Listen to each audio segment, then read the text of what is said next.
Muito bom dia, boa tarde, boa noite. Eu não sei qual é o horário que você vai ouvir esse podcast ou vai assistir através do YouTube. Nós estamos no YouTube, enfim, em diversas plataformas também aí de podcasts. E é uma alegria estar com você nesse momento para participarmos juntos do segundo episódio aqui, o segundo capítulo do Santo Podcast. Nós tivemos o primeiro na semana passada, espero que tenha sido abençoador para você, espero que você tenha entendido como vai funcionar. Ao meu lado direito está ele, Giovanni Claudino. Tudo bem, Giovanni? Tudo muito bem. Pronto. Tá feliz, Giovanni? Tô feliz. Que coisa boa. E pra quem tá assistindo, Com vai ver... Jesus no barquinho. Não, tudo vai bem. Que coisa boa. O Giovanni está com toda uma iluminação em volta dele. Não, tá maravilhoso. Tô parecendo um... Você não se lembra do Goku? Nada. O Goku do Dragon Ball Z, que ao redor ficavam uns negócios. Você tá tem assim. que nascer de novo. Pronto. Você que está aí no YouTube vai conseguir ver. Nós estamos com esse projeto e que o Senhor tem colocado no nosso coração em entendimento de que é necessário nesse tempo. E antes de apresentar o convidado de hoje, eu quero falar para você que nós estamos aqui, né, em parceria e com o apoio, né, do Belas Artes. Estamos gravando nos estúdios do Belas Artes aqui em Joinville. Um abraço para toda a equipe do Belas Artes, o Arthur com a gente fazendo todo aquele suporte, dando todo aquele suporte ali. Deus abençoe você. E também, Giovanni, a galera do Bom Samaritano, né? Que inclusive fez um material maravilhoso, tá? Sim. Você pode adquirir. Enfim, eles fizeram por enquanto só os 4 evangelhos, né? Para quem não sabe, John, quais são os 4 evangelhos, John? Pronto, Mateus, Marcos, Lucas e João. Maravilhoso. Tá? Então, e se aí, você não sabe, agora você sabe, tá? E aí o que acontece? É para auxiliar aquelas pessoas que querem ler a Bíblia, mas não tem base nenhuma. Então, pelo menos ele te dá uma introdução, dá uma mastigada em algumas coisas, né, como o local, o período histórico, quantos capítulos tem, o esboço, enfim. É mais para auxiliar você que às vezes nem se interessa em começar a ler a Bíblia porque não entende muita coisa. E obviamente o Espírito Santo vai explicar tudo para você, mas é bom quando você já tem um material que possa te auxiliar no início dessa jornada. E também o Box 91, né? Box 91. Outro mantendedor de tudo isso que a gente está fazendo aqui. Glória a Deus pela vida de vocês lá. E um abraço para o Marco. Giovanni, nós estamos com Marcelo Vieira hoje aqui, Marcelo. Que alegria te receber aqui. Pela primeira vez, espero que mais vezes, né, Giovanni? Espero. Na verdade, a gente já conversou sobre isso. Se ele vai aceitar, eu não sei. É outra coisa. Mas é um irmão muito amado que eu conheço há muitos anos já. E uma pessoa séria, compromissada com o Senhor. E de verdade, eu estou muito alegre no Senhor de estar conversando com ele aqui. Muito bom dia, nós estamos gravando pela manhã. Bom dia, Marcelo. Amém, bom dia. Tudo bem? O Senhor nos ajude a servi-lo como ele merece, né? Amém. E o Marcelo que faz... Como é que funciona lá o Comunhão na Palavra, Marcelo? É um site, ele é uma plataforma de conteúdos, de mensagens, como funciona? Nós temos um canal na internet onde compartilhamos a Palavra de Deus, para a edificação do corpo de Cristo. E o intuito nosso é aquilo que Paulo diz em 2 Timóteo capítulo 4. Prega a palavra. A tempo, fora de tempo. E nesse tempo em que a sã doutrina tem sido rejeitada e trocada por fábulas, nosso interesse é que o Senhor seja edificado na vida dos irmãos. E para isso nós disponibilizamos a mensagem que todos os domingos nós compartilhamos em nosso local de reunião. Todos os domingos é feita alguma transmissão ou não? Vivo da reunião? Nós gravamos a mensagem e em seguida já disponibilizamos no YouTube. Entendi. São os irmãos que estão se reunindo aqui na cidade de Joinville. Isso. Nós temos um grupo de irmãos que nos reunimos somente em nome do Senhor E entre eles eu sou um dos irmãos que pastoreia os irmãos como um presbítero. Bom demais. Que bênção. Eu já estive lá. Já teve em alguma reunião dos irmãos? Não tive. Eu preciso te convidar agora. Então eu já faço o convite que nós chamamos de agora. É maravilhoso. Um abraço pro Juarez, lá pro Isa. Enfim, são vários irmãos muito queridos. E quero... Já fazem pelo menos 12 anos que nós caminhamos nesse mesmo propósito juntos. Bom demais. Glória a Deus. Hoje, na semana passada, a gente falou sobre os discípulos a caminho de Emaús, né? E aquilo que o Senhor queimou no meu coração para iniciar, inclusive, esse projeto de como é bom a gente estar aqui com a Bíblia aberta, falando das coisas do Senhor, como queima, né? E no coração do discípulo a palavra deve queimar de fato, né? E no segundo episódio, ou seja, hoje, nós vamos falar de algo muito importante para quem se diz cristão, né? E por vezes tem o entendimento, Giovanni, raso, né? Ou algo que até mesmo aconteceu comigo, eu estava compartilhando com vocês, quando em uma conversa com o Marcelo, ele me perguntou, quem é Jesus? E aí... Parece ser uma pergunta simples, né? Simples. Quem é Jesus? É uma pergunta que fazem muito, Marcelo. E não, obviamente, já entrando de fato no assunto, mas é uma pergunta, parece sim, porque, aliás, já vou aproveitar esse momento. Por que tu me perguntou aquilo, isso, aquela... Tá magoado, tá? Eu já vou aproveitar. Porque essa pergunta tem 7 anos, tá? Isso, não, é uma pergunta que mexeu comigo, mas assim, eu nunca te perguntei o porquê disso, é até legal, porque foi sabe aquela tela azul no crente que dando... Aí ele puxa tudo que ele já ouviu na história, Conselheiro, Deus Forte, o Leão Pai da da Eternidade, Príncipe da Paz, entendeu? Seus olhos são como chamas. Não, aí tu vai jogando tudo. Mas por que tu me fez aquela pergunta? E por que essa pergunta é tão importante ser feita? Essa é a pergunta mais importante do universo. É a pergunta mais importante que pode ser feita, né? E, na verdade, a resposta dela caracteriza o destino eterno de qualquer alma existente, né? Quem é Jesus? E, infelizmente, os cristãos de hoje, não falo que fosse o seu caso na época, mas era. Os cristãos de hoje, eles não têm resposta para ela. Porque eles criaram um Jesus conforme a ideia deles, né? Então, para satisfazer suas próprias vontades. Não o Senhor do universo, como a Bíblia diz, né? Aquele que Paulo diz em Filipenses 2, a partir do verso 9, que todo joelho se dobrará diante dele. E como diz o Salmo 2, por exemplo, que os reis da terra e os poderosos conspiram contra ele. E a Bíblia diz que do céu o Senhor ri-se deles, o Senhor zomba deles. No seu tempo, eles serão atingidos por sua ira, né? E o final do Salmo diz que bem-aventurados todos aqueles que nele se refugiam. Então, o Senhor Jesus, conhecer sobre ele diz respeito a isso. Aonde nós vamos passar a nossa eternidade.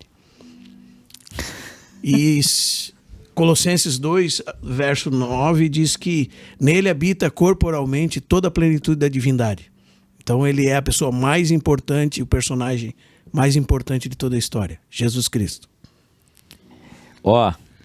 É só o início do que a gente vai falar aqui. E como essa pergunta foi importante mesmo, irmão Marcelo, porque quando você fez essa pergunta, eu puxei tudo e eu percebi que eu estava muito raso no entendimento e óbvio, né, é algo muito profundo. Eu acredito que eu vou estar com 70 anos e aprendendo um pouco mais ainda. E toda a eternidade. E eu fico me imaginando... E quando tu passar 1000 anos na eternidade... E pronto. Vai chegar o ano 1001 e você vai dizer assim, quem é Jesus?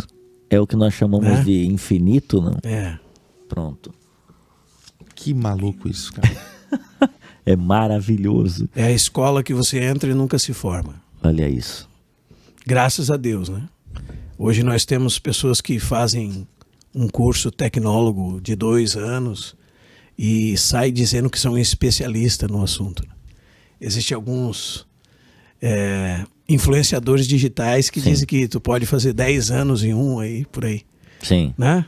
Não existe isso na vida cristã. Na vida cristã não tem atalho, né?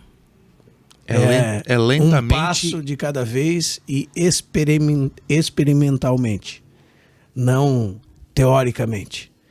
Por isso que o nosso texto ali, que o Jonathan colocou pra gente, de Mateus capítulo 16, a partir do verso 13, Jesus faz essa pergunta para os seus discípulos, né? Sim. Porque era necessário que Deus mesmo inquirisse deles para que ele mesmo pudesse ser revelado no coração deles. Então, é um movimento que o próprio Deus faz, como o Evangelho de João diz: ninguém pode vir a mim se o Pai não o trouxer. Aí é forte. Ô Giovanni, diga. Já que o Marcelo levantou essa, vamos entrar nas Escrituras agora, que o Senhor possa iluminar você que está ouvindo, você que está assistindo, para que possa compreender essa verdade bíblica. Mateus capítulo 16, versículo 13. E aí a gente vai ler até o 16. Vamos lá, Giovanni. Chegando Jesus à região de Cesareia de Filipe, perguntou aos seus discípulos: quem os outros dizem que o Filho do Homem é? Eles responderam: alguns dizem que é João Batista, outros Elias, e ainda outros Jeremias, um dos profetas. E vocês? Perguntou ele. Quem vocês dizem que eu sou? Pedro Simão respondeu: tu és o Cristo, o Filho do Deus vivo. Amém. Eu tenho percebido o trabalho, né, com comunicação, tô nesse meio, e eu tenho percebido assim, meus irmãos, que no meio da imprensa tem se pintado um Jesus completamente diferente, né, de significado, vazio de significado do que a Escritura fala sobre ele, e como essa narrativa tem entrado nas comunidades cristãs como verdade muitas vezes, assim, sabe? Ele é isso, ele é apenas isso, e não tem profundidade. Por que será que Jesus faz essa primeira pergunta direcionando a eles, né? Quem eles dizem que eu sou? A quem ele estava se referindo? Bom, vale colocar os irmãos, as pessoas, nossos amigos que estão ouvindo, dentro do contexto desse ambiente. Tá. Porque o Senhor Jesus toma os seus discípulos e leva para a região norte de Israel, para um lugar chamado Cesareia de Filipe, onde Filipe era o governador. E esse lugar é aos pés do Monte Hermon, e é uma cidade que a história conta que as suas muralhas partiam de uma grande rocha, né? Então a muralha começava com uma rocha, que é bem significativo com respeito ao nosso texto, que Jesus diz que ele é a rocha, sobre o qual a igreja é edificada. Então eles são levados para longe do ambiente religioso, porque é uma terra bem distante de Jerusalém, é no lugar onde era a região de Dan, aos pés do Monte Hermon, que é um monte que tem 9.000 metros de altura, e da onde nascem as correntes do Jordão, né? As nascentes do Jordão são nessa montanha. É onde aquele salmista diz que, como a corça anseia pelas correntes das águas, a minha alma anseia por ti, ó Deus vivo. E é esse ambiente que Jesus leva eles. Tá. Agora tomado por gentios, né? Filipe é filho de Herodes o Grande, irmão de Herodes Antipas, é aquele que foi tomado a mulher e dado a Herodes Antipas, né? Quando João diz para Herodes Antipas assim: não é lícito possuir a mulher de teu irmão. É a mulher de Filipe que ele tomou para si, Herodias, que matou João Batista. Esse ambiente, Jesus toma eles, leva até esse lugar. Então, até mesmo a natureza do lugar já transmitia a realidade do que Jesus queria mostrar para eles, né? Foi intencional, então. Sem dúvida nenhuma. bem distante do ambiente religioso de Jerusalém. Né? E a pergunta é: quem dizem os homens ser o Filho do Homem? O Filho do Homem é um título que está lá em Daniel 7, a partir do verso 14, e fala do Messias que viria. Né? E ele está aplicando esse título a ele mesmo. E pergunta para eles: quem estão falando de mim? O que eles estão falando de mim? E o Senhor, eles ocultaram do Senhor coisas como Marcos capítulo 3, ele tem demônio. Né? Deram uma passada de pano. Passaram o pano ali. Falaram, não, uns dizem que tu é João Batista, que reencarnou, que Herodes falava isso, Herodes Antipas falava isso dele. É João Batista que ressurgiu dos mortos, Herodes dizia. Outros diziam que era Elias, porque havia uma profecia de Malaquias que antes que o Messias viesse, viria Elias. E Jesus mostrou que não era uma encarnação de Elias, mas o próprio João Batista, que viria no espírito e poder de Elias. E outros dizem Jeremias, que havia uma tradição judaica que dizia que Jeremias ele viria e restauraria o sacerdócio. Né? E isso era uma tradição rabínica da época. E alguns dos profetas, alguns perguntavam se ele era o profeta que Moisés disse que viria. E foi essas informações que deram. Não, alguns dizem que você é uma reencarnação de João Batista, ou de Elias, ou de Jeremias. Talvez porque o Senhor ele era alguém que lamentava sobre a desgraça humana, né? E chorou sobre Jerusalém, como está escrito em Lucas: Jerusalém, Jerusalém, que mata os teus profetas e apedrejas os que te foram enviados. Né? Então, Elias é o profeta que escreveu o livro de Lamentações, que você vai encontrar lá no Antigo Testamento. Tem o livro de profecia dele, logo após tem Lamentações de Jeremias. Então, mas aí o que eu percebo... Então as pessoas tinham uma opinião sobre Jesus, como muitos hoje têm opiniões sobre Jesus. Vale ressaltar, né, seguindo a tua pergunta um pouquinho mais, que as pessoas dizem que Jesus é um homem bom, as pessoas dizem que Jesus é um grande mestre, as pessoas dizem que Jesus é um grande psicólogo, Sim. Né, um iluminado. Existem evangelhos de Jesus, segundo Allan Kardec, né, onde ele é um imã, um iluminado, uma reencarnação da luz, um espírito de luz, alguém que alcançou o ideal de perfeição. Mas não é isso que a Bíblia fala sobre ele. Né? Se você conhece Jesus dessa maneira, o seu Jesus é outro. E Paulo fala em 2 Coríntios 11 que muitos conhecem um outro Cristo, um outro evangelho. E Gálatas 1 fala também de um evangelho que, quando é misturado com alguma coisa que não tem o conteúdo dele genuíno, é um falso evangelho. Se torna um ídolo, né? Sim, pode sim, se tornar um ídolo. Quando não é o Senhor, isso é muito louco. Cara. E o próprio Paulo diz que quando vem um outro evangelho que a gente tem que amaldiçoar, né? Então esse é até um cuidado que a gente precisa ter em que evangelho a gente está consumindo, sim, entendendo, aprendendo. E perceber o fato de que enquanto a gente brinca de ser cristão, Satanás não brinca de ser Satanás. Né? O diabo está aí há milhares de anos e conhece exatamente qual é a natureza humana, né? As fraquezas humanas. Sim. E Paulo fala em 1 Timóteo capítulo 4 que o Espírito mostrara a ele que nos últimos tempos muitos apostatariam da fé por darem ouvidos a espíritos enganadores e a ensinos de demônios. Né? Então, enquanto nós somos displicentes, negligentes com conhecer sobre Cristo, Satanás vem apresentando um outro Cristo, um outro Jesus, um outro Evangelho, e as pessoas vão recebendo aquilo como se fosse verdade. E o C.S. Lewis, no seu livro Cartas de um Demônio ao seu aprendiz, Cartas do Inferno é o nome desse livro. Ele diz que a melhor maneira de desconstruir uma verdade é enxovalhar o seu nome. Significa associar àquela verdade coisas que não são próprias dela. Aí você esvazia o significado dela e coloca sobre ela significados que não são dela. Então, Jesus tem sido esvaziado daquilo que ele verdadeiramente é, né? Deus, homem, o Deus encarnado, a plenitude da divindade. e tem sido colocado sobre ele coisas que não são próprias dele. E quando isso acontece, é uma perversão do evangelho, né? Porque o evangelho é a própria pessoa do Senhor Jesus. Então, quando alguém perguntar para você assim, o que é o evangelho?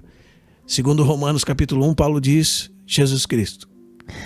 O evangelho de Deus com respeito ao seu filho, Paulo diz. Ele fala que foi um evangelho prometido nos tempos eternos, foi revelado naquele tempo, pregado por eles, e esse evangelho de Deus, que era profetizado nas escrituras do Antigo Testamento, dizia respeito a ele. Então Jesus está nesse ambiente, fora do ambiente religioso. Sim. Leva eles para fora desse ambiente, pergunta o que os homens dizem sobre ele. Havia uma expectativa na época sobre a vinda do Messias, mas o Messias para a nação de Israel era um governante político que ia tirar Nero do seu trono, tirar César do seu trono e ia, a partir de Israel, governar sobre todo mundo. E poucos conheceram Jesus na sua primeira vinda, como aquele servo sofredor de Isaías 53, que era o Messias, mas que veio para resgatar as almas dos homens. Eles estavam mirando outra coisa. Eles estavam com um ideal diferente, né? O foco era outro, Giovanni. O foco deles Apontando pro era lado a errado. prosperidade física, material da nação de Israel, né? E o foco do Senhor Jesus era ganhar as almas deles. Por isso que Marcos capítulo 7 fala que do coração do homem é que nascem os homicídios, prostituição, adultério, toda sorte de malignidade, né? E esse ambiente de Marcos 7 é aquele que os discípulos tinham comido sem lavar as mãos. E os fariseus, os escribas perguntam por que comem os teus discípulos sem lavar as mãos? Por que não seguem a tradição dos anciãos? Né?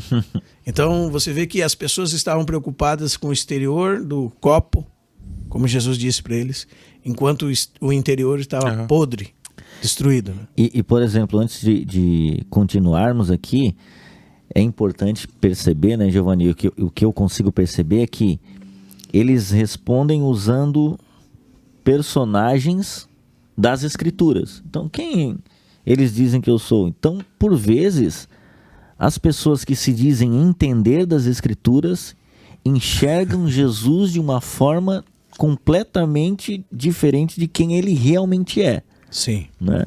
E isso é algo que você olhando, por exemplo, esse texto, você pensa, pô, não é um cara comum que, sei lá, que não é da fé cristã, né? Tá citando pessoas das Escrituras. Um acha que tu é o Paulo, o outro acha que tu é não sei o que, o outro acha que tu é o Silas Malafaia. É como se fosse mais ou menos isso, entendeu? Sim, nos dias de hoje, né? Tipo, ou citando personagens bíblicos mesmo para tentar definir quem Jesus é. Sim, Jesus é um grande herói. Será que Jesus não é um personagem como um herói dos nossos dias, da Marvel? Isso. Que tem Será que que ele vir não é fazer o novo acontecer. Capitão América? Pronto. Vocês talvez já viram aquela figurinha que tá todos os heróis, assim, Jesus sentado entre eles. Sim. Só não se percebe que Jesus, ainda que diga que tenha feito algo melhor que eles, nessa figurinha, Tá. está sentado entre eles, como um deles. Como se ele fosse mais um herói, né? E não como ele verdadeiramente é. Então, teve homens que foram heróis no mundo, né? Pessoas que se sacrificaram. No Brasil mesmo teve uma professora que, enquanto a escola estava pegando fogo, não foi? Entrou para salvar uma... Entrou para salvar. Ela foi uma heroína, não foi? Será que o que Jesus fez se compara ao que ela fez? Será que está no mesmo nível? Ainda que ela... Existem pessoas que são capazes de dar a vida pelos outros, mas não se comparam a esse personagem que nós estamos falando hoje. Há uma grande diferença entre ele e todos os demais. Esse que é o grande ponto. Assim. E no nosso mundo, por isso que eu gosto de tocar nessa questão do ambiente religioso. Porque o ambiente que era contra o Senhor aqui é justamente o ambiente religioso. O próprio contexto de Mateus, Jesus é tentado pelos fariseus que pediam para ele um sinal do céu. E ele disse que nenhum sinal lhe seria dado. Né? E depois, quando ele entra no barco com os seus discípulos, ele diz, acautelai-vos do fermento dos fariseus. Né? Lucas 12 fala qual era. A hipocrisia. Né? Que coisa. A gente não. Ou seja, coisa estranha, né? Poxa. Viver de aparência, atuar como um ator, né? E ontem ainda, conversando com um casal de irmãos, eu disse que é muito comum nós não sermos autênticos, sermos quem nós somos nos nossos dias. Sim. E quando nós nos tornamos seguidores de Jesus Cristo, a tônica é sempre essa. Você vai ser aquilo que você é, não continuar sendo um pecador, porque sou pecador, não. A questão é você ser autêntico para que o Senhor Jesus possa tratar com você e torná-lo semelhante a Ele. Por exemplo, essa é a tônica.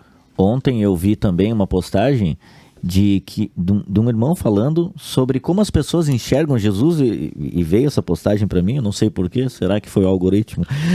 O que aconteceu?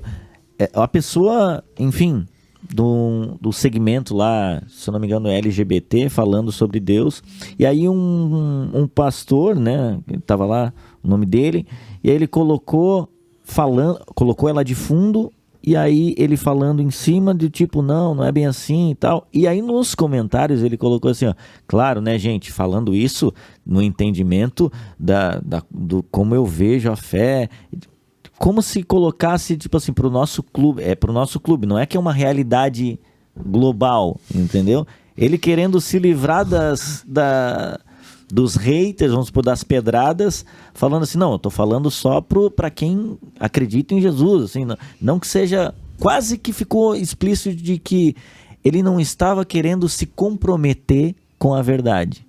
Entendeu? Ele disse a verdade, mas passou assim, pano, né? Passou pano. Mas isso eu tô falando só para quem aqui, se você sabe, ficou bem claro que ele ficou com medo. É só pro pessoal de dentro da minha igreja, isso. tá? Não, ele, pra fora ele dá tudo ficou certo. com medo de tomar pedrada. E por vezes a gente não vê perseguições acontecendo de forma mais explícita, por mais que isso aconteça, porque as pessoas, hoje eu tenho visto um cristianismo dessa forma também, de eu falo que eu penso, mas eu quero comprar um x-salada, mas também não tenho nada contra quem não tem dinheiro para comprar um x-salada e quem não gosta de x-salada, eu também, sabe, de se comprometer com aquela verdade, não, eu acredito nisso e eu creio dessa forma, sabe, as pessoas estão com um certo medo da rejeição hoje em dia. A verdade é que, por exemplo, o Donald Carson, que é um teólogo americano, ele tem um livro chamado A Intolerância da Tolerância. Né? Quando hoje em dia se trocou o significado de tolerância. Tolerância hoje é você ter que aceitar e concordar com a opinião de todo mundo. E tolerância era você ter a sua opinião sobre algo, dando a liberdade que os outros tivessem a deles, mas que você não precisa aceitar a opinião de todo mundo. Isso sempre foi o significado de tolerância. Sim. E entre todos os que vivem neste mundo, os cristãos são ou deveriam ser os mais tolerantes. Sim.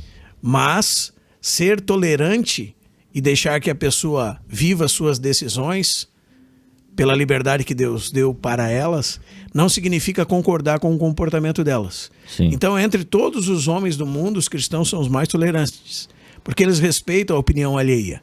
Alguns religiosos tentam impor sua opinião sobre as pessoas. Sim. Cada um dará contas de si mesmo a Deus, a Bíblia diz. Sim. Mas é muito interessante essa dicotomia que as pessoas fazem entre o sagrado e o profano, né? Entre o ambiente cristão e entre o ambiente secular. Às vezes elas perguntam para nós assim, você escuta música secular? Você escuta música do mundo? Eu preciso responder que sim, né? Porque eu não conheço nenhum tipo de música extraterrestre. Então, todas as músicas que eu conheço são fabricadas nesse ambiente em que nós estamos colocados. Mas a grande questão, falando sobre Jesus, é que ele é o governante supremo de todo o universo. E é uma verdade inescapável. Ele é a rocha. Então, ou você se submete a ela, ou você esbarrará nela e ela o tornará em pedaços, como a Bíblia diz. Então, assim, isso existem verdades que são imutáveis. Sim. Né? Nesse ambiente diversificado, vamos dizer assim, que nós vivemos, em que existem muitas verdades, entre aspas, a palavra de Deus revela claramente que para nós, aqueles que vamos ser salvos, estaremos no céu com Jesus Cristo, só uma. E ela não muda. É a verdade eterna de Deus, que é o Filho de Deus. Como a gente lê no Evangelho de João, capítulo 14, verso 6. Eu sou o caminho, a verdade e a vida. Ninguém vem ao Pai senão por mim. Ninguém. Ninguém. E não há outro caminho. Não há outro mediador entre Deus e os homens. E é justamente isso que Jesus quer incitar nos seus discípulos aqui. Eu quero dar a oportunidade para vocês de que vocês respondam pelo Espírito Santo a pergunta do universo: quem é Jesus? E o próprio Deus revela a Pedro quem é Jesus. Sim. Seguindo, Giovanni, para a gente continuar aprendendo e o Senhor nos iluminando aqui para falar um pouco mais da pessoa de Jesus. O que eu penso é que se a gente quiser entrar nos detalhes, a gente vai ficar uns 6 meses aqui, tá? Calma. Ou já acabamos também. Não. A edificação já está maravilhosa. Algo que também as pessoas imaginam sobre a pessoa de Jesus é que ele nasceu em Belém, né? Tipo assim, ele nasceu ali e dali seguiu, né? Mas, por exemplo, se eu não estou enganado em João, diz que ele é o Verbo. Sim. O Verbo vivo que desceu do céu, ele estava com Deus e era Deus, estava com Deus no princípio. Esse Verbo, como a gente consegue compreender, irmão Marcelo, que ele não teve um início em Belém, ele sempre existiu, ele... Sim. Essa é a mensagem da Bíblia como um todo, né? Desde o princípio dela. O princípio, quando você lê ali em João capítulo 1, verso 1, no princípio era o Verbo estava com Deus e o Verbo era Deus. Qual é o intuito de João? O intuito de João é cortar algumas cabeças heréticas da época. Né? Uma falava que Jesus não passava de um homem e que havia nascido em Belém e que no seu batismo o Espírito Santo desceu sobre ele, o Cristo desceu sobre ele e o abandonou na cruz, né? Quando ele completou a obra. Sim. E ele não era... Ele era simplesmente um homem, não era nada além disso. Alguns diziam que ele parecia um homem, como aquela imagem de que a pessoa anda na areia e as pegadas vão sumindo. Tá. Os gnósticos diziam que ele parecia um homem, os docetas diziam que ele parecia um homem, mas de fato não era um homem.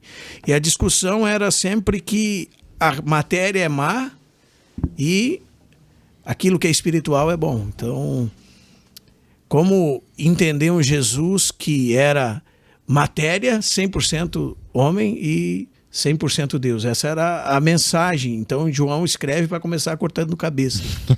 Corta a cabeça dos docetas, corta a cabeça dos gnósticos. É a espada do Espírito fazendo uma limpeza num só verso, né? No princípio era o Verbo, ou seja, ele era coexistente, já existia antes de tudo. Né?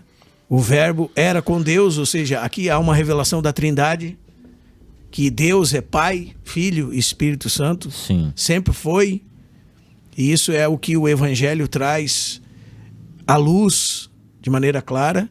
E este, que era a segunda pessoa da Trindade, que a expressão é proston theon, estava com a sua face voltada para a face de Deus, este era Deus.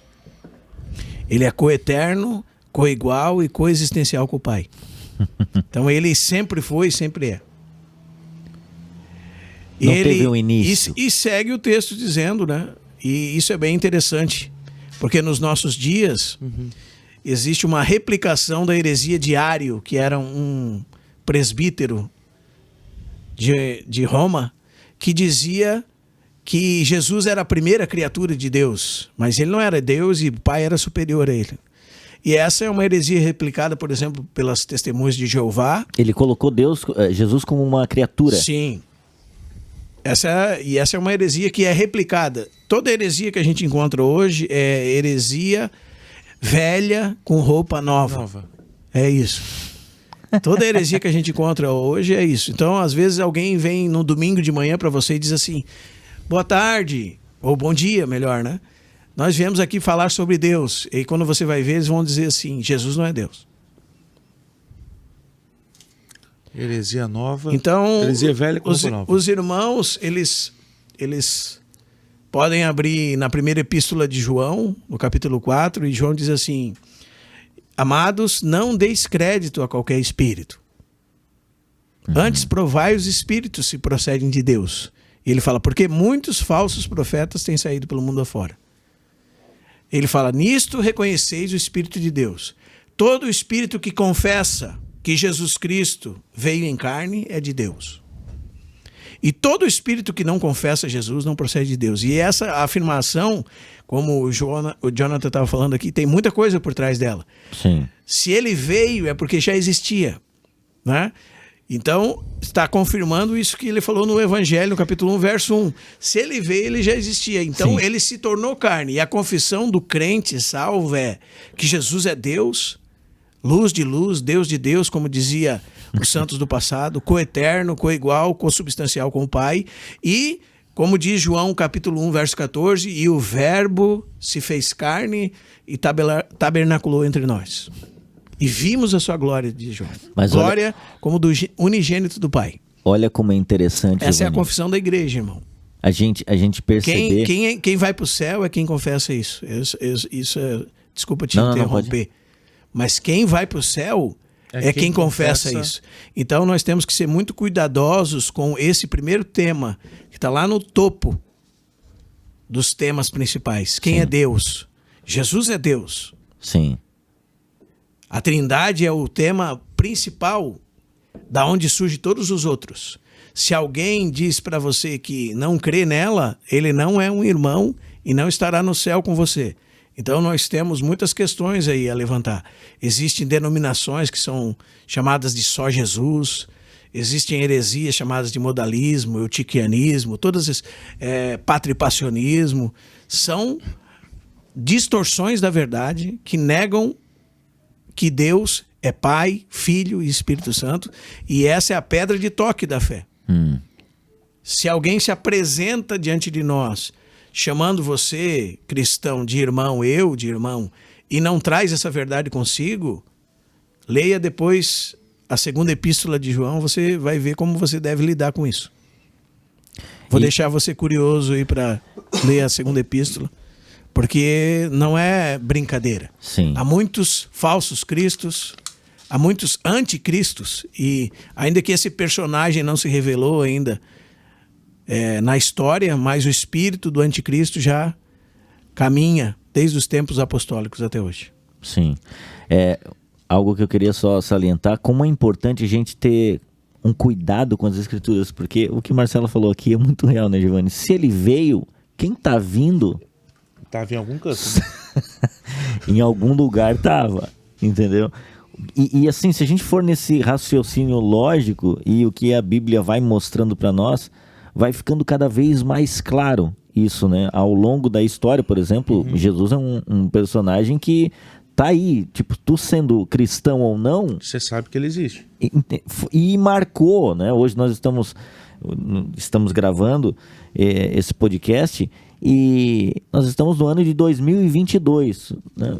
Por que 2022? Ele marcou, dividiu a história, né? Isso é muito importante a gente perceber que realmente não é uma fábula inventada por homens. Sim. Né? Agora, só para ajudar os irmãos sobre essa questão da eternidade de Jesus e ele sendo Deus de Deus, Tá. quando nós abrimos no Evangelho de João, no capítulo 1, o texto que nós estamos citando aqui, no princípio era o Verbo estava com Deus e o Verbo era Deus. E João repete no verso 2, ele estava no princípio com Deus. Aí o verso 3, ainda que muitos hereges modernos dizem que Jesus não era Deus, né? E que era a primeira criatura de Deus e era divino, mas não Deus com o Pai, o verso 3 é inescapável. Porque o verso 3, ele coloca as coisas em categorias. Quando você vai ensinar para uma criança sobre frutas, você faz o conjunto das frutas. Tá. E você abre um conjunto, um círculo em algum lugar e coloca todas as frutas ali. Se você toma uma pedra e coloca naquele conjunto, aquela pedra não pertence ao conjunto das frutas. Você vai ter, se a criança coloca a pedra ali, você vai dizer assim, não, esse pertence a outro conjunto de coisas, não é? Sim. Das verduras, ele botou um legume com... legume com... Então, você vai ensinando por categorias de coisas. Tá. Né? Aqui você tem 2 categorias de coisas. Deus, numa categoria, no verso 3. Deus, numa categoria, no verso 3 do Evangelho de João. E o resto todo em outra categoria. Você tem o Criador e a criação. E o verso 3, ele deixa bem claro isso. Todas as coisas foram feitas por intermédio dele e sem ele nada do que foi feito se fez. Então, na categoria todas as coisas está toda a criação. Tudo que existe, principados, potestades, todo o universo, toda a criação, tudo que existe está separado dele. Ele é uma coisa distinta de tudo que existe. Sim. Então, na categoria de cá está Deus e na categoria de cá está a criação. E ele não faz parte veio dela. Por intermédio dele, né? E ele que fez ela. E sem ele, ela não existiria. Como mesmo fala, por exemplo, o livro de Hebreus, no capítulo 1, a partir do verso 3, ele fala que Jesus Cristo, a partir do verso 1, fala assim, né? Que Deus havia falado muitas vezes ao homem, de muitas maneiras, através dos profetas. Mas nos últimos dias, e esses últimos dias é o tempo que chega o Jesus Cristo até o período da sua segunda vinda. Nesses dias, ele tem falado no Filho.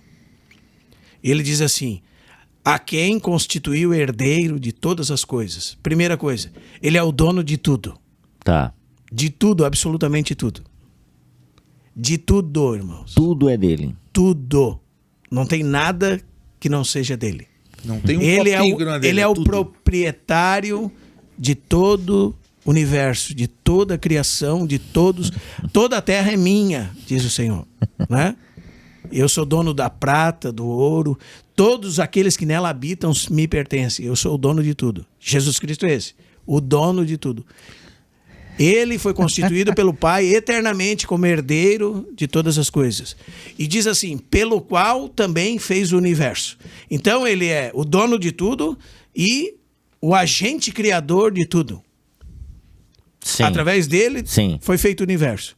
E diz que esse Jesus, o verso 3, diz que ele é o resplendor da glória. Se você quer saber o que é a glória de Deus, olhe para Jesus. Jesus é a glória de Deus. Por isso que João diz assim, nós vimos a sua glória, glória como do unigênito do Pai. E o verso 18 do Evangelho de João diz, ninguém jamais viu a Deus. O Deus unigênito que estava no seio do Pai é quem o revelou. Então, o resplendor da glória é a linguagem de Ezequiel, capítulo 1, verso 27 em diante. Quando Ezequiel vê alguém sentado no trono, a semelhança de um homem, diz, era a semelhança da glória de Deus. Então esse é o Deus que estava com Deus, que era Deus, o Filho de Deus, Jesus Cristo. Ele é o resplendor da glória. E fala, e a expressão exata do ser de Deus. A palavra é o caractere da sua hipóstase, no grego. Ele é, o caractere os irmãos sabem, né? Quando você tem um R na máquina de escrever, aquele é o caractere. Quando você bate naquele R, é impresso o R na folha. O R naquela folha. Né? Os novos não vão saber o que eu estou falando. Né? Não, é o bate teclado, no teclado do computador. Isso, vai aparecer na tela. Aquela imagem exata aparece na tela. Então, ele sempre existiu como Deus, de Deus. Nunca houve um momento que Jesus não existisse. Ele sempre teve uma relação eterna com o Pai. Quando eu falo isso, se denota, por exemplo, que ele não precisa de nada, nem de ninguém. Ele vive por si mesmo, ele tem vida em si mesmo, ele se satisfaz em si mesmo. Então, aqui se destrói com um conceito desse, todo esse tipo de mensagem moderna que nós ouvimos hoje. Que nós somos o alvo ela é aniquilada por isso. Entendi. Sabe? Porque Deus não precisava de nós, Deus não precisava nos criar, Deus não precisa de você nem de mim, Ele se satisfaz em si mesmo, Ele tem um amor eterno em si mesmo, o amor que nós fomos participantes em alguma medida, é o amor do Pai, do Filho, no Espírito Santo. Sempre foi amor eterno, Ele não precisa de... Ele autoexiste. A teologia chama isso de aceidade. Quando Deus existe por si mesmo e não necessita de nada e nem de ninguém.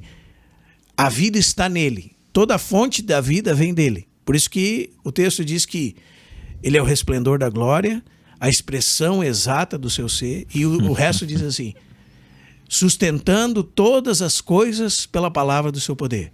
Ou seja, o Cristo de Deus, ele é o herdeiro de todas as coisas, ele é a expressão exata de Deus, e ele é também o sustentador de todas as coisas. Todas as coisas permanecem juntas por causa de Jesus Cristo, pela palavra de Jesus Cristo. E... Todos os átomos não se separam uns dos outros, porque ele mantém todas as coisas juntas. O ateu mais blasfemador que tenha contra Deus precisa dele para existir, para respirar. Aquele que mais confessa abertamente contra Jesus Cristo, porque a Bíblia diz que os seres humanos nele vivem, existem. Sim. Né? Nele vivemos, nos movemos e existimos. Né? Ele que dá chuva, ele que dá estações frutíferas, ele abençoa os ímpios, né? Ele dá vida ao ateu para blasfemar contra ele. Jesus Cristo é isso. Só concluindo, tá? Nós concluindo o texto, Jesus Cristo é tudo isso, né? Ele é a própria... Se existe alguma coisa que Deus fala, é nele que Deus fala. Né? Só aí, por favor. Porque o final do texto fala o seguinte: sustentando todas as coisas pela palavra do seu poder, e daí agora entra na obra dele. Tendo havido feito a purificação de pecados, ou seja, aqui entra a encarnação. Sim. Agora é o momento em que ele se torna homem para, como diz Marcos 10:45, para resgatar as almas dos homens. Não vim para ser servido, mas para servir e dar a vida em resgate por muitos. Então agora nós entramos no motivo dele se tornar homem. Aí é o seguinte, Giovanni. Então, não, mas calma, peraí. Eu tô aqui, olha, muito feliz. Deixa eu repetir para você. Não sei se vocês estão entendendo. Eu estou muito feliz de estarmos aqui, tá? Eu não sei quanto tempo nós temos aí, o Arthur. Quanto tempo? 50 minutos? 50 minutos. Tá. Eu espero receber o irmão Marcelo para a gente falarmos sobre a obra de Jesus. Mas nós temos aqui só mais uns 2 pontos, Giovanni, para que a gente converse um pouquinho sobre a pessoa de Cristo. E enquanto o irmão Marcelo estava citando as Escrituras, de novo, né? Faz muito sentido. Não queima o nosso coração em falar das coisas do Senhor. E como ganha significado, por exemplo, quando Jesus Cristo diz: eu sou o caminho, a verdade e a vida. Tipo assim, as coisas começam... Se tudo que existe veio por meio dele, ele é esse caminho que é como a ponte que nos leva até Deus, e ele é sendo Deus, né? E ele é a verdade, não existe mentira nele, não existe engano, né? Então as coisas começam a... É aquele quebra-cabeça perfeito que tu fala... O Senhor vai te iluminando, você vai percebendo. É isso. Vamos lá, Giovanni. E aí agora falando, porque deixa muito claro pra gente muitas coisas, e eu vejo quanto a gente não sabe responder a pergunta de quem é Jesus. Porque você deu uma aula agora em alguns minutos que eu falei assim, meu Deus, eu realmente tenho que me focar mais em conhecer ele, cara. E conectar as coisas, sabe? Isso. E aí agora então, entendendo que Jesus é 100% Deus, por que é que ele tinha que ser 100% homem? Vou tentar ser assim, breve, de forma... Vamos tentar ser... Aí nós somos remetidos à doutrina do pecado. e que, infelizmente, não se fala sobre ela hoje. Tá. Mas a realidade é que a Escritura diz que os nossos primeiros pais, Adão e Eva, deram ouvidos à voz da serpente, que era o diabo, e que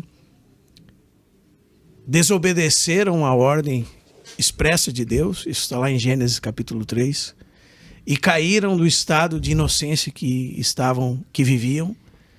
E a Bíblia diz em Romanos 5:12 que por este motivo entrou aquilo que nós chamamos de pecado no mundo. Sim.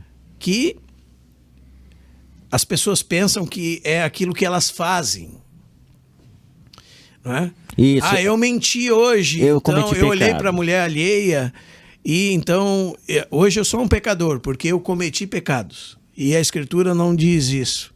A Escritura diz que você pecou hoje porque você é um pecador e você tem essa natureza em si pecaminosa, e por causa dessa árvore que está em você, essa árvore produz os frutos dela, que são os pecados.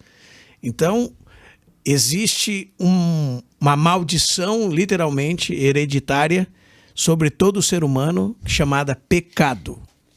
Tá, então peraí. Só para te todos continuar. os descendentes de Adão partilham dela. Tá, existe então o pecado e os pecados? Exatamente. E a Bíblia deixa bem claro isso. Se os irmãos forem atentos em ler Romanos, capítulo 1 em diante, Paulo faz uma separação entre o singular e o plural ali muito clara. Chega uma hora que ele está falando exatamente sobre a natureza pecaminosa. Antes ele estava falando de pecados no plural. Chega uma hora que ele vai falar de onde é que brotam esses pecados.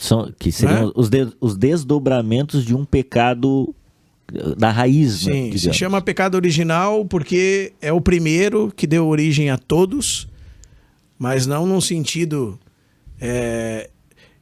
através dele entrou esta maldição sobre todo homem. Entendi. E através do pecado a morte. Então, aquele senso que nós percebemos num velório de que não era para ser daquele jeito, é exatamente isso, não era mesmo.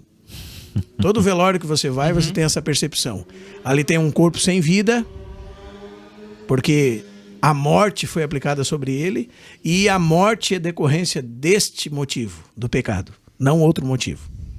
E quando esse pecado entrou, ele afetou todo o homem, afetou a carne do homem, afetou a mente do homem, afetou os desejos do homem, e ele é corrupto desde o seu nascimento, como diz Davi no Salmo 51, como diz Paulo em Romanos 3, a partir do verso 10.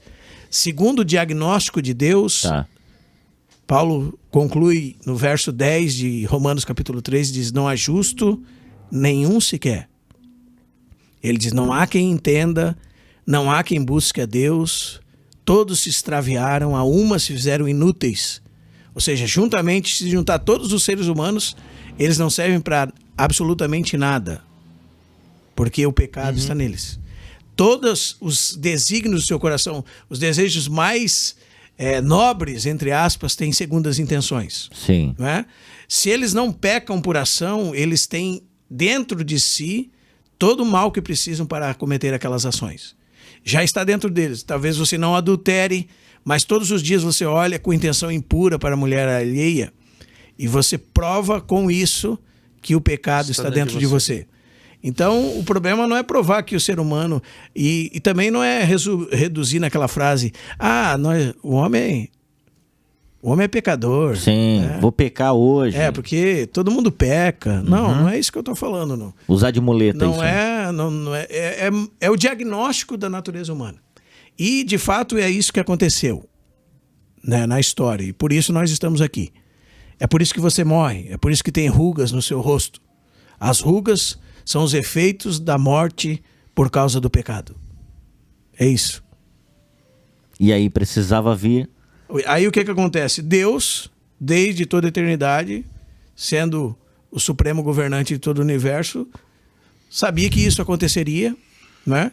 E se estabeleceu no conselho eterno que o Filho morreria na cruz para expiar os pecados dos homens. Porque aí que entra a grande pergunta, né? Tá. Como pode o homem ser justificado diante de Deus? Essa pergunta está lá em Jó, capítulo 9, verso 2. Como pode o homem, nesse estado, ser apresentado diante de um Deus justo, santo, e viver a bem-aventurança eterna por toda a eternidade, viver e gozar de Deus, estando nessa condição? Havia necessidade de que Deus suprisse essa demanda. Havia necessidade que Deus resolvesse esse problema que o homem arrumou. Sim. E daí o que acontece? Aí que entra a questão bem importante aqui. Há uma inimizade entre Deus e o homem. Certo? Você tem duas partes aqui. Deus e a humanidade. Há uma inimizade entre eles. E, irmãos, se vocês estão ouvindo a gente, que são cristãos e não conhecem isso, vocês não conhecem o Evangelho. Essa é a verdade. Porque esse Evangelho que Jesus está resolvendo problemas, que Jesus está aí para dar o que você precisa, não é Evangelho. O Evangelho, ele vai dar o diagnóstico do problema do homem e dar a solução que Deus propôs. Esse é o Evangelho. Por isso que Jesus é a própria estrutura do Evangelho.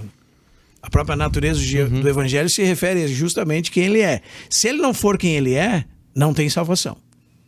Então o camarada dizer que é salvo e nega que Jesus é Deus, ele está perdido. Sim. Se ele não for Deus, não tem salvação.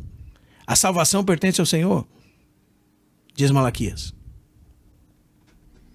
Ao Senhor pertence a salvação. Se ele não for Deus, o único que podia salvar era Deus. Sim. Né? Mas, voltando ali, tem uma inimizade entre Deus e o homem. E na demanda de Deus, o inimigo tem que morrer. Né? Porque o salário do pecado É a morte. é a morte. Não tem... Todo pecado contra um Deus santo é pecado de morte. Por causa da natureza da sua imaculada pessoa. Ele é santo. Ele não pode tolerar o mal. Sim. Não pode tolerar a injustiça. Quando as pessoas falam que Deus é amor, que Deus... Não entendem o caráter de Deus por completo. Eles pegam uma peça da pessoa de Deus e enfatizam ela em detrimento das outras. Sim. Deus é amor, Deus Então é vai tolerar misericórdia. isso. São atributos morais de Deus. Não é? Mas, por exemplo, Deus é santo. Significa que ele é separado de tudo e é pureza absoluta. Então, a própria ira de Deus, e a Bíblia fala da ira de Deus, sabe, irmãos? Ah, como assim você prega um Deus de ira? Eu prego porque os apóstolos pregaram, porque o Evangelho prega. Porque se Deus é justo, ele tem que dar justa paga ao mal que os homens fazem. Se eu amo os bebês, eu tenho que odiar o aborto. Sim.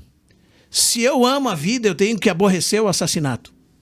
Então a própria natureza de Deus tem que dar uma resposta àquilo que os homens fazem contra ele. Sim. Senão ele não é Deus. Então, na cruz é onde a justiça, como diz o Salmo 85, e o amor se beijaram. É na cruz que acontece isso. Por isso, há uma necessidade que Jesus fosse Deus e homem. E, voltando, depois do parênteses, é esse. Há uma inimizade entre Deus e homem. Precisa ser resolvida. Tá. Se eu tenho um problema com o Giovanni,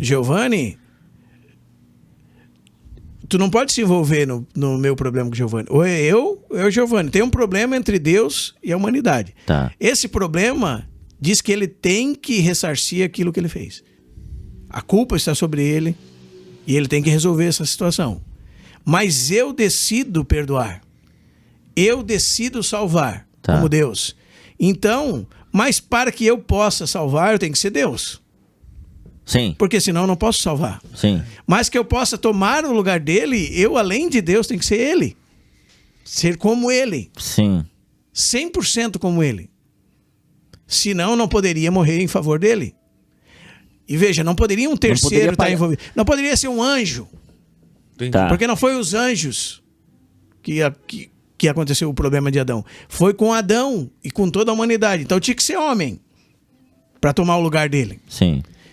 E tinha que ser Deus para fazer a obra, porque eu decidi perdoar, é eu que tenho que me resolver. Sim.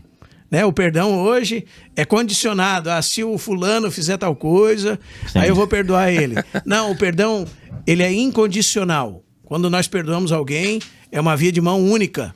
A pessoa, você perdoa ela e já se resolveu com ela. Não estou falando que não vai se resolver depois Sim. e voltar, mas começa lá no coração da pessoa individualmente. Então, tome isso para Deus. Deus decidiu perdoar. É isso que a Bíblia diz. E ele projetou esse caminho para o perdão. Qual era o caminho? Que ele mesmo, a pessoa do Filho, se tornaria um de nós. Só que tem alguns detalhes aqui que, passando bem rapidamente, né? Para ele perdoar tinha que ser um de nós, porque, como diziam os santos do passado, aquilo que não assumiu não pode redimir. Né? Então ele tem que ser um de nós para poder morrer no nosso lugar. E para poder o sacrifício dele ser aceito. E existem algumas questões que mostram a necessidade dele ser um de nós. Então ele se tornou um ser humano. Sendo Deus, pode perdoar pecados. Por isso que vocês vão ver Jesus dizendo assim, vai em paz, perdoados estão os teus pecados. Sim. E todo mundo ficava louco ver ele falando isso. Só Deus, e os fariseus diziam certinho, quem é esse? Só Deus pode perdoar pecados. Sim. Errado eles estavam certos. É isso. Errado O problema é que eles não não reconheciam que Deus estava diante deles. Sim. Né? Ele recebia adoração por quê? Porque ele era Deus. Né? E todos os atributos divinos você encontra na pessoa de Jesus. E aí vai dar pano para manga, irmãos, sabe? Mas porque todos os atributos humanos também se encontravam em Jesus. Sim. Porque a Bíblia diz em João 1,14 que este verbo eterno, coigual, coexistencial com o Pai, se fez homem. Ele nasceu no ventre da Virgem de Maria por obra do Espírito Santo. Um corpo foi feito para ele. E ele era todo homem, igual a nós. Sim. Exceto numa coisa, sem pecado.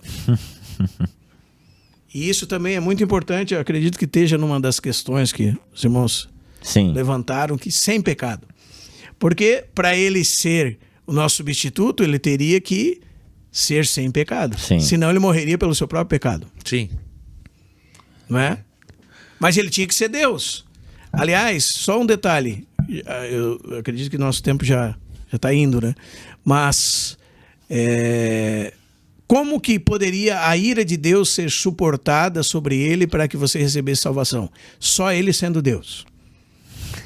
Porque aquelas 3 horas do meio-dia às 3 da tarde suportaram o peso de todos os pecados, de todos os salvos, de todas as eras, por toda a eternidade, e suportaram a pena que eles receberiam da parte de Deus e que os colocariam sob a ira de Deus por toda a eternidade naqueles momentos sobre a cruz do Calvário.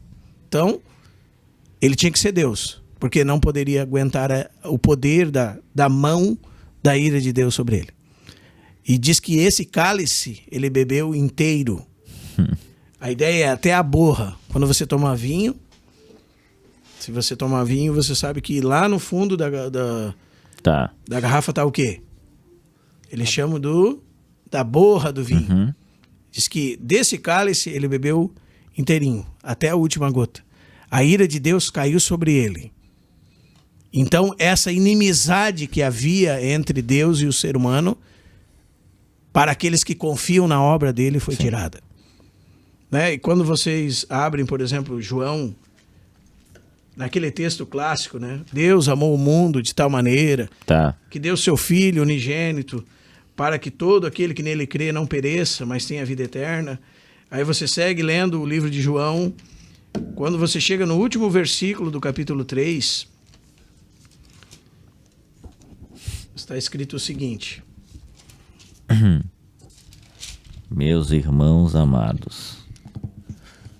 E é bem interessante, porque o Evangelho de João, qual é a ideia do Evangelho de João?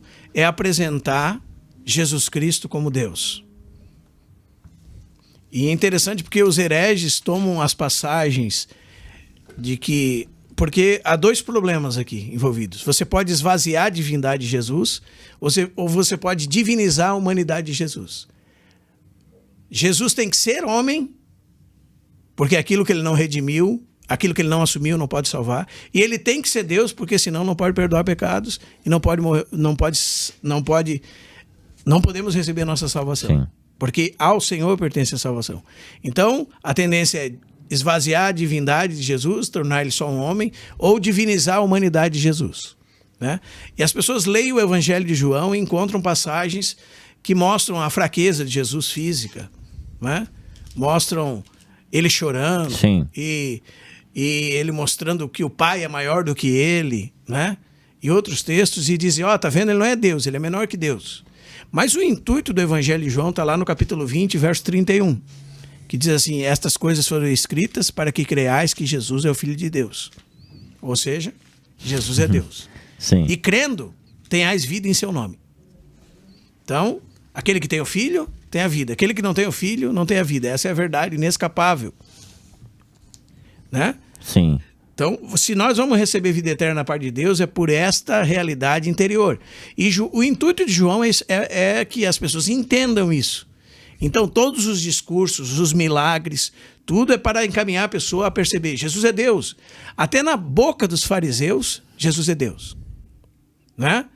Quando no capítulo 5, eles pegam em pedras para apedrejar Jesus, Jesus diz: por que obra boa me apedrejais? E eles dizem: não, por nenhuma obra queremos te apedrejar, mas porque tu, sendo homem, te fazes Deus. Então, na boca deles, eles estavam entendendo bem o que Jesus estava falando. Sim. E ele morre porque ele era Deus. Quando ele fala diante do sumo sacerdote assim: vereis os céus abertos e o Filho do Homem descendo sobre as nuvens com poder e glória, por que ele rasga as vestes e diz: blasfemou? Que necessidade nós temos mais de testemunha? Porque eles perceberam que ele estava dizendo: eu sou o Filho do Homem, de Daniel capítulo 7, que virei na glória de Deus, aquele que é o próprio Deus vindo. E daí eles matam ele por isso. Compreendendo. Compreendendo o que ele estava dizendo. Né? Então, segue-se, há uma inimizade entre Deus e o homem. Deus decide perdoar. Então ele tem que pagar a pena. Né? Porque nós vivemos falando que a salvação é de graça. É por isso que é de graça. Porque ele pagou. Porque ele pagou. E se você pensa que você vai chegar na porta do céu sendo um cristão e dito assim: eu estou aqui, e alguém te perguntar: por que tu está aqui? Aí tu dizer: não, é porque eu não menti nos últimos 3 anos, eu fiz a obra social, né? Isso os espíritas fazem, isso qualquer um que tem religião de karma faz, porque ele não quer voltar de outro jeito na outra vida. Esse não é o evangelho.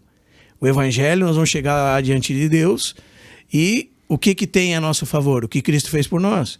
Porque Amém. melhor que você e eu seja, por melhor que você tente proceder nessa vida, Sim. nada disso é a causa da sua salvação. Não vai ser justificado e pelas justamente suas por obras. isso que os irmãos que hoje tentam agradar a Deus na sua própria força estão equivocados, né? Porque eles não compreendem justamente quem é Jesus e o que ele fez. Sim. As grandes perguntas que conclui toda... Porque Jesus é Deus, ok, ninguém pode tomar o lugar dele, né? Sim. Isso é uma boa ajuda para os nossos irmãos pastores, né? Que tentam se colocar no lugar de Jesus. Sim. Esse lugar já foi ocupado e as prerrogativas que são necessárias para que esse lugar seja ocupado, nenhum de nós pode... em nenhum de nós existe essas Não dá para prerrogativas. usurpar esse lugar. Esse lugar está ocupado. O cabeça da igreja é Jesus Cristo. Por quê? Porque ele é Deus. Porque ele é homem perfeito. Porque ele fez essa obra sozinho. Esse lagar ele pisou sozinho. E ele foi colocado por Deus como cabeça da igreja quando o Pai disse para ele: assenta-te à minha direita até que eu ponha todos os teus inimigos por estrados dos seus pés. Então, esse título, o Cristo, que é Messias, Sim. né? Esse título já foi ocupado. Sabe qual é esse título, irmãos? Ungido. Esse título já está ocupado. Então não tem nenhum ungidaço, Sim. sabe? Não toca no meu ungido. Nenhum de nós é irrepreensível. Esse ungido, é o Esse próprio. ungido, ele tem um nome que é acima de todo nome e ninguém se compara a ele. Ele é incomparável.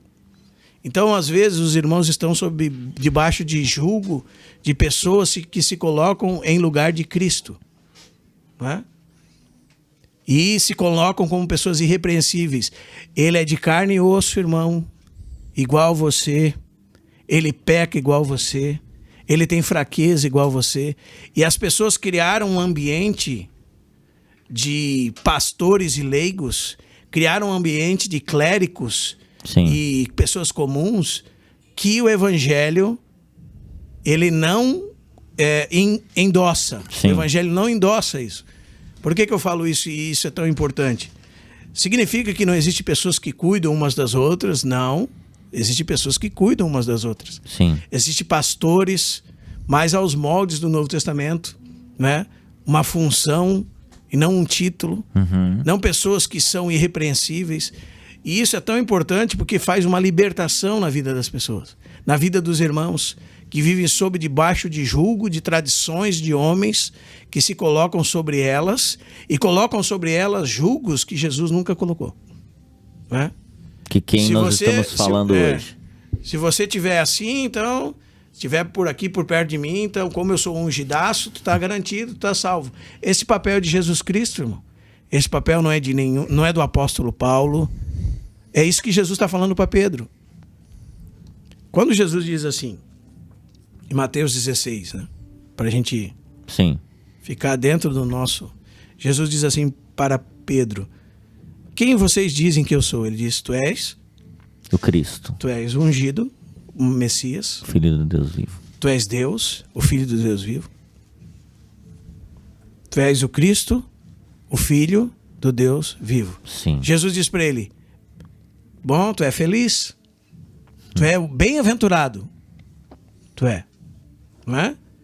Porque não foi carne nem sangue que te revelou. Que te revelou. Ó, aqui tem um elemento importantíssimo. Tem um elemento da realidade espiritual dada somente por Deus através do seu Espírito. Então nós podemos falar de Jesus, nós podemos teorizar sobre Jesus, nós podemos saber tudo na teoria sobre Jesus e não ter Jesus. Não é? Não ter uma revelação Sim. genuína, clara, espiritual de Jesus. Por que arde o coração do crente? Porque ele tem Jesus Cristo. Ou pode ser que ele seja emocional, né? Porque daí coloca uma música triste, daí o camarada já dá aquela chorada e vai para casa batendo Sim. na esposa, enganando, mentindo, tentando tomar a mulher alheia, ludibriando, sendo um falso cristão. Esse é aquele que não teve uma genuína experiência espiritual com Jesus Cristo. Foi apenas uma emoção. Ele não passou do psicológico dele. Paulo fala isso em 1 Coríntios 15, a partir do verso 3, ele diz que existe um crer em vão, um crer psicológico, Sim. né, que não teve uma transformação de vida interior. Então, esse tipo de conversão não é genuína. Mas, se verdadeiramente Deus, o Pai, desvendou este mistério para alguém, que a ideia do revelar é justamente... Essa Bíblia poderia estar aqui com um pano por cima dela e ninguém sabe que ela está aqui. Mas alguém vem e tira o pano. Quando alguém tira o pano, irmãos, aí a palavra entra no mais profundo do coração. O véu do coração é tirado, né? Sim. A palavra de Deus, ela então é a semente divina que regenera. Esse agora não tem como escapar. Porque ele agora teve essa realidade que Pedro teve nesse momento. Só que daí o que acontece? Bem-aventurado tu, Simão Bar-Jonas. Bar-Jonas é filho de Jonas. Só para o pessoal entender, é como se Jesus tivesse dito assim, bem-aventurado, metade da população chamava Simão e a outra metade Jonas. Né?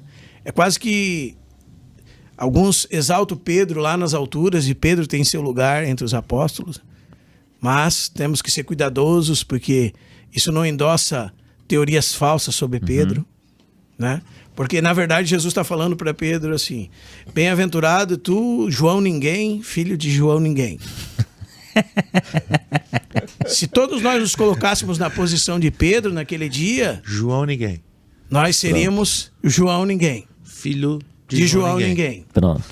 Esse é o lugar do homem, irmão. Sim. Por quê? Porque o lugar do cabeça já foi ocupado. Tu és o Cristo, o Filho do Deus vivo. Meus irmãos, pode concluir, Marcelo. Aí, o que acontece? Porque não foi carne nem sangue que te revelou. Então, não foi o homem natural que revelou, não foi nenhuma teoria. E eu acredito que nós podemos ficar falando aqui o dia inteiro. Por isso que a minha oração é que o Senhor possa se revelar à pessoa que está ouvindo. Amém. Né? Amém. Essa é a minha oração. Porque ela pode encher a cabeça dela de conhecimento, mas o conhecimento não passa de soberba, né? Sim. Então deve haver realidade espiritual. Mas se Deus revelar, o camarada já se coloca no lugar dele, juntamente com todos os outros salvos. No corpo de Cristo, onde Jesus é o cabeça e não tem lugar para outro cabeça. É o que a gente conversou Né? no último, Giovanni, de tipo, quando os discípulos ali chegaram em Emaús, chamaram Jesus para casa, quando eles percebem quem é Jesus, que era Jesus, eles saem imediatamente. Tipo, não deixa para depois. Né? Não deixa para depois. Quando tu percebe quem é Jesus, você tem que fazer... A sua atitude em resposta, ela é já imediata. Né? Então, realmente, quando você percebe quem é o Cristo, não tem como não se apaixonar cada vez mais ou querer viver uma vida separada para Ele, querer viver uma vida aos pés do Senhor. Né? Você não tem outro objetivo, outro desejo. É o que a gente está fazendo aqui, porque quando a gente compreende o Senhor, eu quero gastar todos os meus recursos, o que eu tenho, os contatos que eu tenho, para viabilizar para que essa mensagem chegue ao maior número de pessoas, porque a minha vida inteira agora é dedicada a Ele, é separada para Ele, né?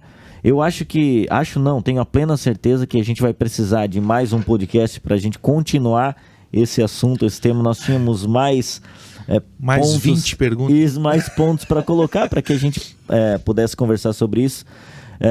Irmão Marcelo, quero agradecer muito a sua presença aqui.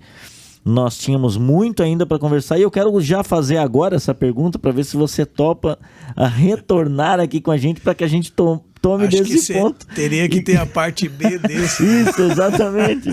Se lembra da concluir, fita? né? Isso, a fita lado A, lado B. Isso, pronto. Precisamos de um lado B. Já faça a pergunta agora para ti. Você topa voltar Sim. aqui para que a gente possa conversar mais sobre o Senhor Jesus, que é maravilhoso. E é o Senhor de todo o universo. Sabe que existe um jargão cristão que Jesus Cristo é o Senhor. Você sabe o que isso significa, irmão? Não esvaziar esse significado. O que significa Jesus ser o Senhor? Certo? Às vezes a gente leva para um lado Significa tranquilo, que ele é o dono? mas isso é muito sério, né? Né? Ele que é o você dono. não pode mover nenhum dedo sem pedir autorização do dono. E que se ele é dono, tudo que é seu agora é dele. Pronto. E um detalhe importante: quem confessa que Jesus é o Senhor são os salvos. Né? Como diz Romanos capítulo 10. Se com a tua boca confessares que Jesus é O Filho o Senhor, de Deus. e com o teu coração creres que Deus o ressuscitou dentre os mortos, será salvo. Né? Então, tem pessoas que dizem, eu sou filho de Deus. Bom, os filhos de Deus são aqueles que confessam Jesus como Senhor. E o que denota isso? Denota, a consequência disso é dizer que ele é teu dono. Porque o direito de propriedade de toda a terra é dele. Leia capítulo 5 de Apocalipse. João chorava muito porque nas mãos daquele que estava sentado no trono havia um livro selado com 7 selos. E esse livro é a escritura de propriedade de todo o universo. E estava selada, bem selada. E diz que ele chorava muito porque não achava nem no céu, nem na terra, nem debaixo da terra, ninguém digno de abrir o livro e desatar os selos. E diz que alguém confortou ele. Meu Deus. Né? Eu vou dizer uma coisa. Esse Jesus é esse que é digno, né? Eu lembro agora do jargão que o Marcelo falou aqui, do cara que assim, não, eu vou pra balada lá, vou tomar minha cervejinha, porque eu também sou filho de Deus, né? Não, vou pegar trabalhei com meu salário, vou gastar tudo aí, vou ir lá pegar a mulherada, porque eu também sou filho de Deus, também mereço, né? Que loucura, né? É uma loucura total. Existem, a Bíblia às vezes chama toda a humanidade de filhos de Deus. Né? A Bíblia às vezes chama Israel de filho de Deus, a nação de Israel. A igreja é chamada assim. Mas os que habitarão no céu, no sentido pleno de ser filho de Deus, é aqueles que confessam Jesus Cristo como Senhor. Então, está lá em João capítulo 1, verso 12. Estes são aqueles que não nasceram da vontade da carne, nem do sangue, nem da vontade de homem nenhum, mas por Deus foram gerados. E para que eles possam ser gerados, ou na linguagem de João capítulo 3, nascerem de novo, para que eles nasçam de novo, eles devem ter essa confissão clara por revelação do alto, através do Espírito Santo, dentro dos seus corações, dessa pessoa, Jesus Cristo. Amém. Deus, homem. Eu vou dizer uma coisa. Giovanni, a gente vai precisar, junto com todos os irmãos, todos os discípulos de Cristo aí que participaram desse podcast, a assistir e ouvir de novo, pelo menos 12. Umas 12. As 12 vezes, tá? Porque eu que tô aqui não entendi nada. As 12 vezes. Vai ser incrível.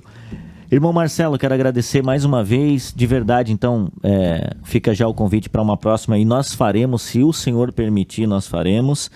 E eu quero agradecer também a você que ouviu até aqui, falando de alguém tão importante, né? 100% Deus, 100% homem,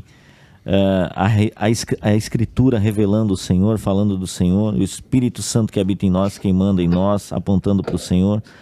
É maravilhoso ter a sua companhia. Eu espero que você esteja conosco na semana que vem, para a gente continuar recebendo irmãos incríveis no Senhor, desfrutando desse momento de mesa, assim, aprendendo, né, como eu mais uma vez fui edificado através da vida do irmão Marcelo, acredito que o Giovanni também.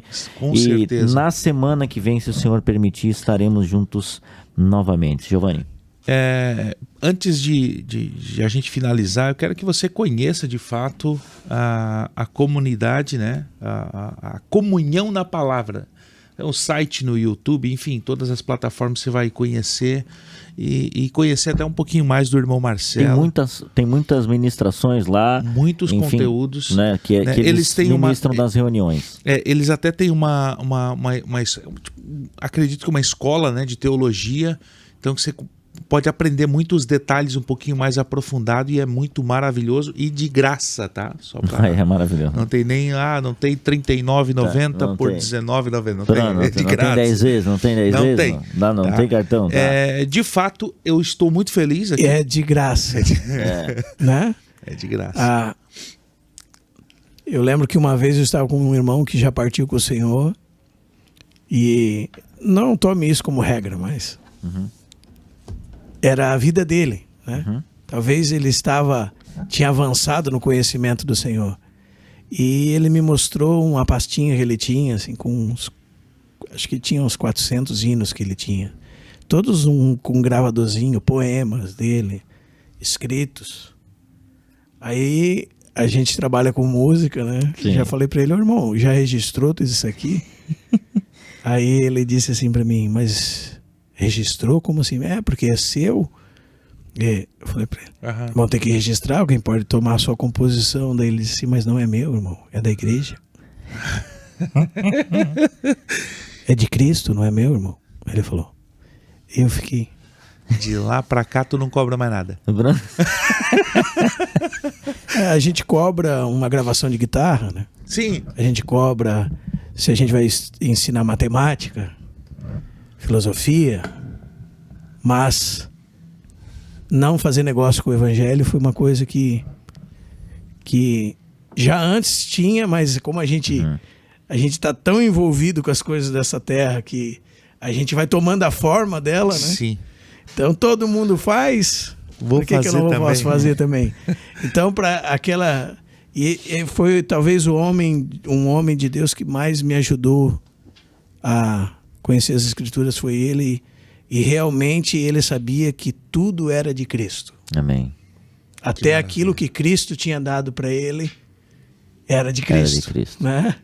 Ele disse, mas não posso, irmão. Ele arregalava um olho assim, porque ele era de outro país, tinha sotaque. Não posso, irmão. Ele dizia, é do Senhor.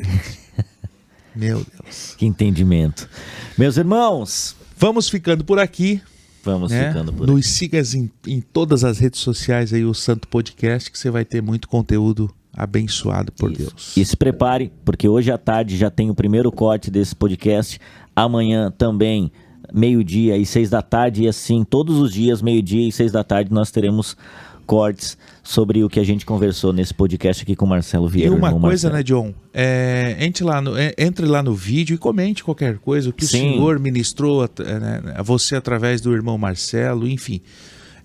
Peça ajuda, faça alguma coisa aí para Vamos se edificar. E também sigam lá a Comunhão na Palavra. E mande seja perguntas. abençoado. Mandem perguntas, exatamente. Mandem perguntas nos comentários porque aqui. Com certeza terão perguntas. Isso. Por exemplo, mais um dia Jesus falou que sobre a vinda dele, ninguém conhecia, nem ele mesmo. Como é que ele pode ser Deus se ele não conhece todas as coisas? Ó, já fica aí a dica de já pergunta. Fica aí a pergunta. Nós vamos pegar as perguntas e trazer para o lado B, para a conversa que a gente vai conversar. Vai ser maravilhoso. Numa próxima oportunidade. Que Deus abençoe você, que o Espírito Santo possa iluminar o seu entendimento para compreender tudo que foi falado aqui no dia de hoje. E até a próxima. Valeu!